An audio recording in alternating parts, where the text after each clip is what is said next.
संक्षिप्त में मेरे बायोडाटा का भी जिक्र किया और मुझे गर्व है, मैं कांग्रेस से ही चुनकर आया था, इसमें कोई संदेह नहीं है। पर बात तो यह है कि एक बार एक नैरेटिव सेट हो जाए, वो चाहे वो सच हो या गलत हो, उस नैरेटिव के हिसाब से ही बातें आगे चलती है। उसमें फिर कहीं सक्सेस मिलता है, कभी आदमी हार जाता है। इस संविधान के बारे में जो बातें इस चुनाव में हुई है, वो सरासर एक गलत नैरेटिव इस देश में सेट किया गया। Shri Ashok Rao Shankar Rao Chauhan, it is his maiden speech. आदरणीय सभापति जी, 1 second Ashok ji, twice Chief Minister of Maharashtra, twice member of Lok Sabha, 4 times MLA, also MLC. Maiden address. Ji Congress से था। आदरणीय सभापति जी, मैं आपका आभारी हूं। आपने संक्षिप्त में मेरे बायोडाटा का भी जिक्र किया और मुझे गर्व है, मैं कांग्रेस से ही चुनकर आया था, इसमें कोई संदेह नहीं है।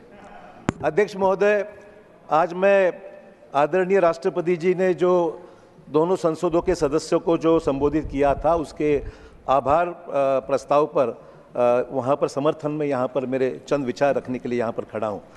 अध्यक्ष महोदय, आगे बढ़ने से पहले जो महत्वपूर्ण बातें हैं जिस पर इस सभागृह में चर्चा हुई है, उस पर मैं कुछ रोशनी डालने की मेरी मनोकामना है और मैं यहाँ पर कुछ बोलना चाहूँगा।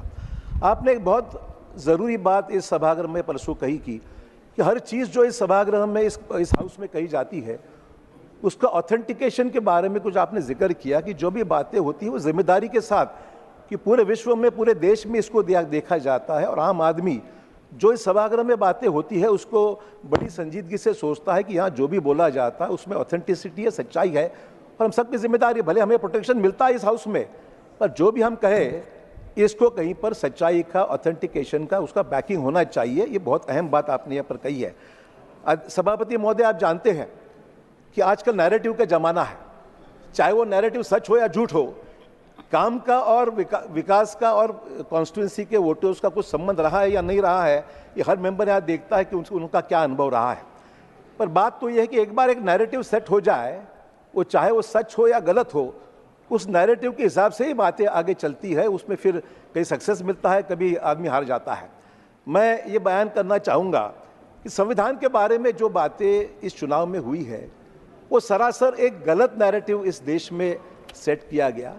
भाजपा इस संविधान को बदलना चाहती है और उसके जरिए देश में कई चीज़, इसलिए बहुमत की तरफ मांग हो रही है। इस बात को पूरे देश में एक नैरेटिव सेट हो गया था।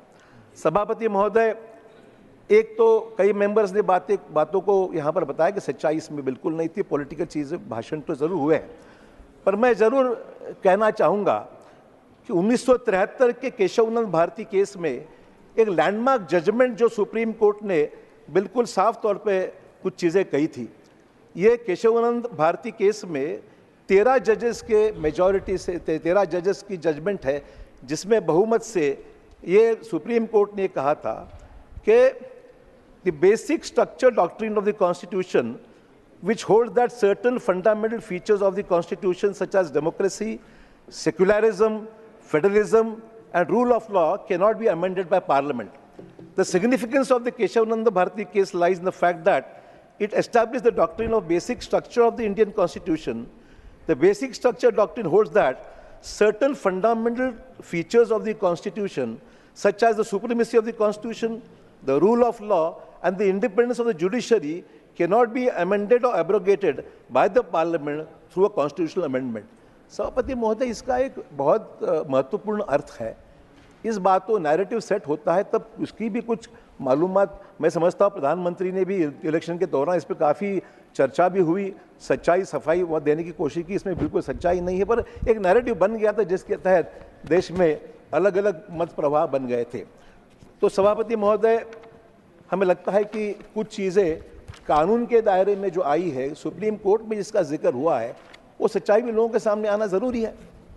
सभापति महोदय, दूसरी बातें कल इस हाउस में हुई, जैसे हमारे संसद के परिसर में स्थित कई महापुरुषों की मूर्तियां हटाने की बातों पर यहाँ पर काफ़ी बवाल उठा है। अध्यक्ष महोदय, सभापति महोदय, आप सब जानते हैं कि छत्रपति शिवाजी महाराज हो, माँ जिजाऊ हो, बाबा साहब अम्बेडकर जी हो, महात्मा ज्योतिबा फुले जी हो, अहिल्या देवी होलकर हो, और संत महंतों के बारे में हमारे देश में सर्वोच्च विचार है, आदर से इनके नाम लिए जाते हैं और इनके विचारों पे, तत्वों पे चलने वाला हमारा देश है, अक्रॉस पार्टी लाइंस। इसमें कोई दो राह नहीं है कि इधर कुछ और सोचते हैं उधर कुछ और सोचते, बात ही नहीं है। और अध्यक्ष में सबसे इंपॉर्टेंट बात यह है, इस हाउस में संसदीय कार्य मंत्री ने बयान दिया है, उन्होंने स्पष्ट किया है कि ये मूर्तियां हटाई नहीं जाएंगी, बल्कि वहाँ एक सुंदर स्थल अलग बनाकर उसको ऐसी जगह पर हम लोग लगाएंगे ताकि हर व्यक्ति इन महापुरुषों के सामने नमन करके ही हाउस में जा सके। ऐसे स्थल पर वहाँ पर चल रहा है। देखिए सर, ऐसा है, आप मुझे सर मुझे प्रोटेक्शन दीजिए कि मैं अपने विचार यहाँ रख सकूं। मेरा ये सभापति महोदय, सभापति महोदय, मैं आपसे प्रोटेक्शन चाहता हूं। जब इस हाउस में संसदीय कार्य मंत्री एक बयान देता है, वो उसका हक से उसका रिकॉर्ड पे चले जाता है। आपने खुद में जाकर इस चीज को देखा है। तो सवाल ऐसा है कि हाउस में दिया हुआ जो यहाँ पर हाउस में यहाँ जो स्टेटमेंट किया गया है उसका कोई महत्व है, रिकॉर्ड पर है, और जो बातें हाउस में की जाती है उसको बाहर जाके अलग से सरकार नहीं कर सकती है। It is commitment to the house. ये प्रिविलेज मोशन हो सकता है। तो अध्यक्ष महोदय, ये बातें यहाँ पर हाउस में करके लोगों को गुमराह करने की बात जब होती है तो सभापति महोदय बड़ा दुख होता है कि इसमें पार्लियामेंट्री प्रोसीजर्स का मामला है। इसमें आपने हाउस में जरूर इस बात को दोहराना चाहिए कि इसका इम्प्लीमेंटेशन जरूर होगा। सभापति महोदय, नीट के बारे में यहाँ हाउस में चर्चा काफी हुई।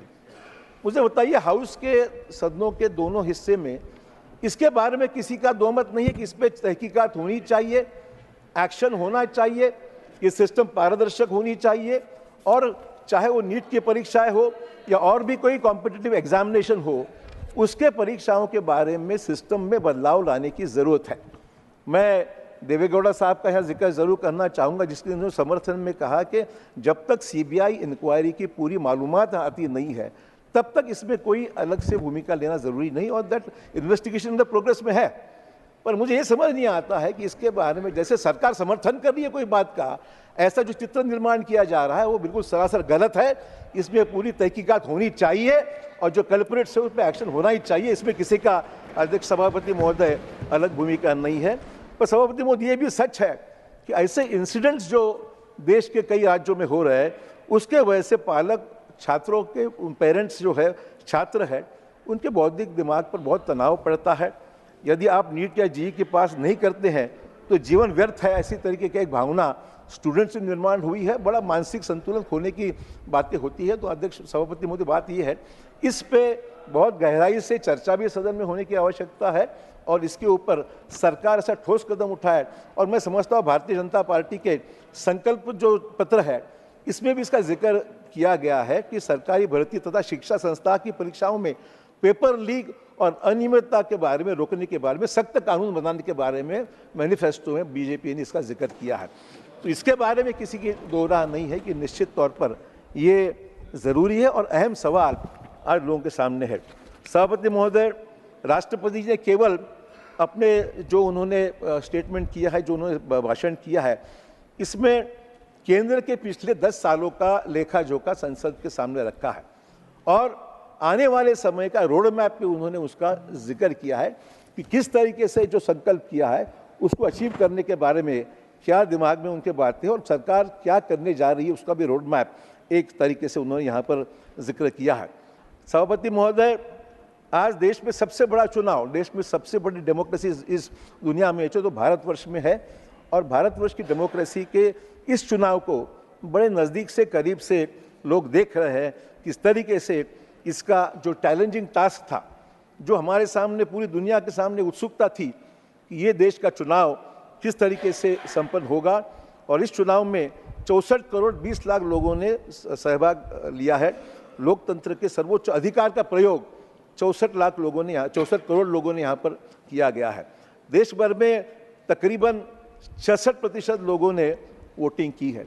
मैं समझता हूँ 66% भी हो तो वोटिंग ज़्यादा होने की आवश्यकता थी, इसमें कोई शक नहीं है। और प्रॉब्लम ये है कि जो इलेक्शन कमीशन ने जो शेड्यूल सात लगातार जो उन्होंने 7 शेड्यूल अलग अलग अनाउंस किए थे, उसमें सभापति महोदय वीकेंड्स बड़े पैमाने पे थे। तो वीकेंड्स पे लोग छुट्टियां मनाने चले गए, कोई काम के लिए निकल गया।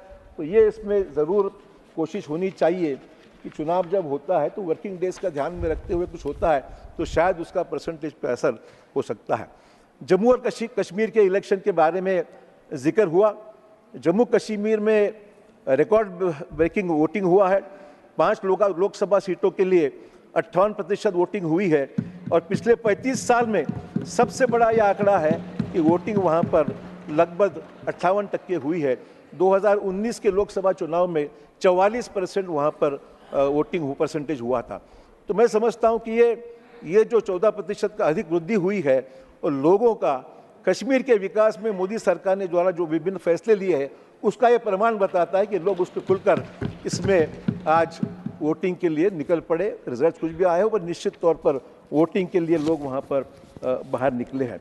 तो सभापति महोदय, आज इंफ्रास्ट्रक्चर की बातें हुई, रोड, रेलवेज, एयर कनेक्टिविटी, सब के बारे में बहुत बड़े पैमाने पर अच्छी बातें लोगों ने की है और मैं समझता हूँ ये प्रशंसनीय है कि देश का इंफ्रास्ट्रक्चर एक अच्छा शेप ले रहा है और उसमें रोड की अचीवमेंट हो, रेलवेज की जो कनेक्टिविटी हो, बुलेट ट्रेन की बातें हो रही है। हमारी अपेक्षा यही है कि राज्य के पिछड़े हुए हिस्सों में हमको ये कनेक्टिविटी बढ़ाने की आवश्यकता है। बुलेट ट्रेन की आवश्यकता निश्चित तौर पर है और इसमें एयर कनेक्टिविटी जो उड़ान के स्कीम के तहत जो हर देश के हर ज़िलों में मिल रही है आजकल, वो ऐसे ज़िलों में भी मिले ताकि उनको राज्य के कैपिटल से जोड़ा जाए। मैं समझता हूँ महाराष्ट्र एक ऐसा राज्य है जो कई ज़िले मुंबई से अभी जुड़ने रहे कि मुंबई में उनको स्लॉट नहीं मिल रहा है, जगह नहीं मिल रही है और जगह नहीं मिलने के कारण मुंबई जैसे शहर से कनेक्टिविटी राज्यों की मिलने में बड़ी दिक्कत होती है। तो हमारी ये रिक्वेस्ट है कि सरकार इस पे ध्यान दे। ड्रोन का इस्तेमाल बड़े पैमाने में देश में करने की मंशा प्राइम मिनिस्टर ने रखी है। मैं समझता हूँ नमो ड्रोन दीदी योजना जो बनाई गई है उसके द्वारा बड़े पैमाने पे खास करके महिलाओं को निश्चित तौर पर रोजगार देने की बातें सभापति महोदय इसमें की गई है। और किसानों के बारे में भी जो हम लोगों ने मिनिमम सपोर्ट प्राइस जो सरकार ने अनाउंस की है वो निश्चित तौर पर एक अच्छा कदम है। आज सपोर्ट प्राइस के बारे में लोगों में किसानों सबसे बड़ा प्रॉब्लम जो ग्लोबल वार्मिंग का आ रहा है वो किसान उससे बड़ा परेशान है। किसानों के उपज के दाम कम ज़्यादा होते रहते हैं। उसलिए एमएसपी जो है वो मैं समझता हूँ 10 सालों में एमएसपी 65 से 185% तक बढ़ोतरी एमएसपी की हुई है। ये खास तौर पर रिकॉर्ड पे मैं रखना चाहूँगा, जिसके वजह से किसानों अन्य शिकायतें हैं, किसानों की आत्महत्या अभी भी है, उसमें कोई संख्या नहीं है, पर एमएसपी का ये बहुत बड़ा काम इसमें हुआ है, जिसके वजह से मैं समझता हूँ ये कामों में ध्यान देने की आवश्यकता है। और ये प्रधानमंत्री सूर्योदय योजना के तहत भी जो मकान मिलने वाले हैं, जिसमें आम आदमी को, गरीब आदमी को इस ऊर्जा को कोई पैसे देने की आवश्यकता नहीं है, मुफ्त में मकान की बिजली का भी सुविधा सोलर हाउसिंग के जरिए अध्यक्ष महोदय हुई है। तो मैं समझता हूँ अध्यक्ष महोदय चंद चीज़ों वक्त की कमी के कारण मैं ज़्यादा यहाँ पर कहना नहीं चाहूँगा।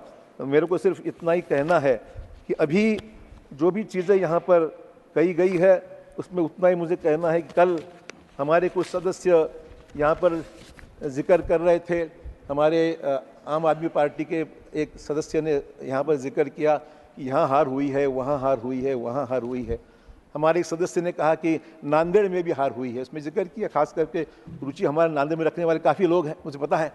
तो ये जिक्र करते करते अध्यक्ष महोदय इसका जिक्र इसलिए मैं इतना भी कहना चाहूँगा, जब महाराष्ट्र में सीटें कहीं नहीं आई थी उस वक्त नांदेड़ की भी सीट आई थी और हिंगोली की भी सीट आई थी, कांग्रेस की आई थी, और वो सीट लाने में मेरा छोटा सा हिस्सा ज़रूर होगा। ये विनम्रता से मैं कहना चाहूँगा कि ये भी हमने जहाँ भी था ईमानदारी से काम किया है और सीटें लाई है। और ऐसे भी कुछ सदस्य हैं जिनके ज़िलों में अभी वहाँ पर पंचायत समिति और जिला परिषद के मेंबर नहीं आ सके हैं। ये स्थिति हर कोई ज़िलों में दिखाई देती है। मुझे कोई व्यक्तिगत तौर पे कहना नहीं है, पर जब जिक्र हुआ इसलिए मैं सफाई यहाँ पर कहना चाहूँगा। तो मैं सभापति में इतना ही कहना चाहूँगा, जीत पर कभी अहंकार नहीं किया, जीत पे कभी अहंकार नहीं किया, किसी हार पर कभी रोया नहीं, किसी हार पर कभी रोया नहीं, लेकिन हर हार के बाद मैं चैन से कभी बैठा नहीं। अध्यक्ष, ये मैं कहना चाहूँगा। तो मैं आपसे आभारी हूँ। वक्त थोड़ा सा कम था पर आपने इजाज़त दी, इसके लिए धन्यवाद। नमस्कार।